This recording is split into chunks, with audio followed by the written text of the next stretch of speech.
أحسن منها أو ردها. السلام عليكم ورحمة الله وبركاته. Assalamualaikum warahmatullahi wabarakatuh. الحمد لله رب العالمين. الحمد لله جعل الكلام للكتابة والكتابة للقراءة والقراءة للمعرفة والمعرفة للإبادة والإبادة لله تعالى. أولا حيا بنا نشكر شكرا كثيرا إلى الله عز وجل بقولنا الحمد لله رب العالمين الذي قطعنا نعمة كثيرة وهداية حتى نستطيع أن نجتمع في هذا المكان إن شاء الله.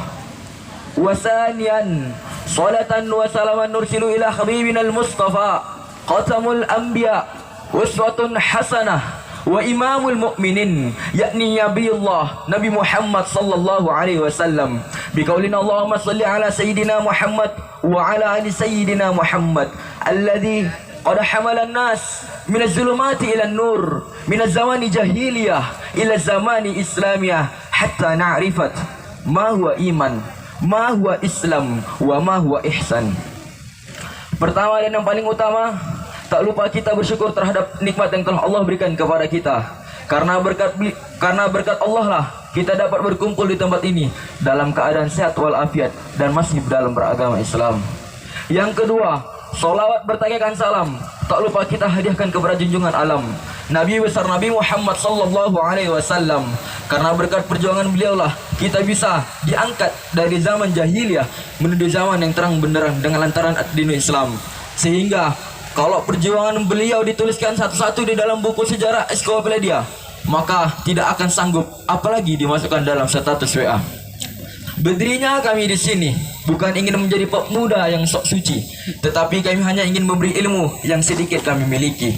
Maka kami akan menyiarkan pidato dengan judul Teknologi Membawa Laknat dan Berkat.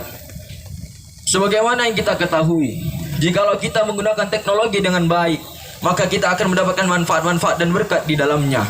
Kita bisa berjualan sesuai sunnah Nabi. Kita juga bisa menyebarkan agama-agama Islam dengan dakwah-dakwah online yang ada di dalamnya. Tetapi teknologi itu sendiri bisa menjadi laknat bagi manusia. Karena teknologi sudah mulai membuat manusia mabuk kepayang terhadapnya. Dan teknologi itu sendiri sudah bisa menjadi prioritas utama terhadap Tuhan sendiri. Kelopak mata yang ringan ini tidak mampu kita angkat, walau sudah mendengar panggilan Allah yang menggema di mana-mana. Tetapi notifikasi yang berbunyi ting ting sudah bisa mengendarkan seluruh badan kita yang beratnya, kalau saya 75 kilo, untuk mengambil dan melihat konten-konten sosmed yang di dalamnya terpapar. 5 menit auto sapek. Konten-konten sosmed yang di dalamnya terpapar, tutorial mendapatkan sketcher. Konten-konten sosmed yang di dalamnya terpapar, cara cepat dapat boya. Begitulah zaman sekarang. Manusia seakan lupa terhadap peringatan yang telah Allah berikan kepada kita semua. Allah Subhanahu wa taala berfirman di dalam surat Al-An'am di ayat yang ke-44 yang berbunyi, A'udzu billahi minasy syaithanir rajim.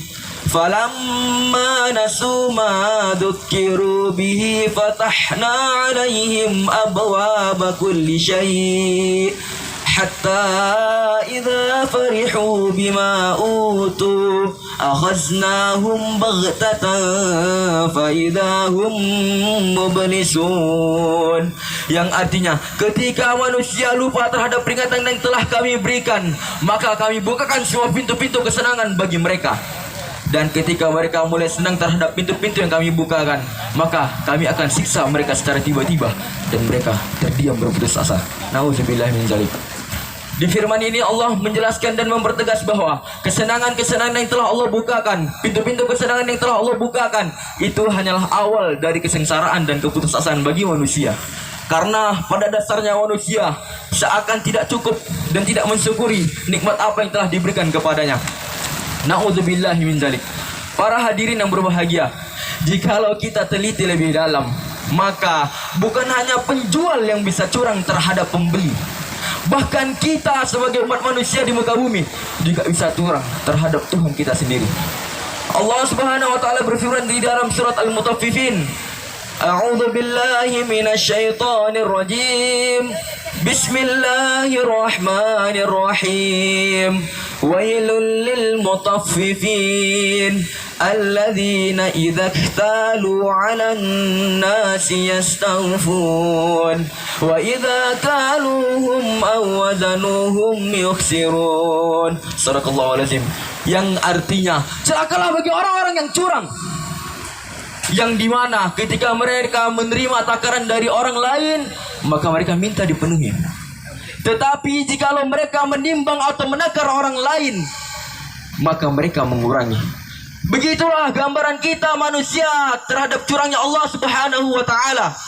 Kita berdoa, mengangkat tangan, menundukkan kepala dan berkata, ya Allah, berikanlah kami rezeki yang melimpah. Di satu sisi ia enggan bersedekah. Ya Allah, berikanlah kami ilmu yang bermanfaat. Di satu sisi ia sangat gemar bermaksiat.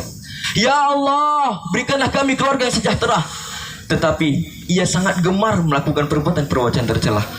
Manusia di muka bumi meminta hak-haknya sebagai manusia, meminta hak-haknya sebagai hamba untuk dipenuhi, tetapi ia lupa akan kewajiban ia sebagai manusia, yang mana kewajiban itu menjadi landasan utama mengapa manusia dan jin diciptakan di muka bumi. Allah berfirman di dalam surat Az-Zariyat, "Wa ma khalaqatul jinna wal insa illa liya'budun." Dan aku tidak menciptakan jin dan manusia melainkan untuk beribadah kepadaku. Na'udzubillahi min zalik. Maka marilah kita tunaikan kewajiban-kewajiban kita sebagai manusia di muka bumi. Karena dengan itu Allah dengan gampang untuk memberikan hak-hak kita sebagai manusia di muka bumi. Karena sesungguhnya Allah malu terhadap hambanya yang berdoa mengangkat tangan, lalu Allah mengembalikannya dengan tangan kosong. Artinya Allah malu ketika ada hambanya yang berdoa kepada dia tetapi tidak dikabulkan. Begitu baiknya Tuhan kita semua, Allah Subhanahu wa ta'ala. Mungkin ini saja pidato yang dapat saya sampaikan. Berakhirnya pidato ini bukan berarti memutus tali silaturahmi. Jikalau ingin menyambung ukhuwah Islami, maka bisa mampir di IG Fikri Azni. Syukran.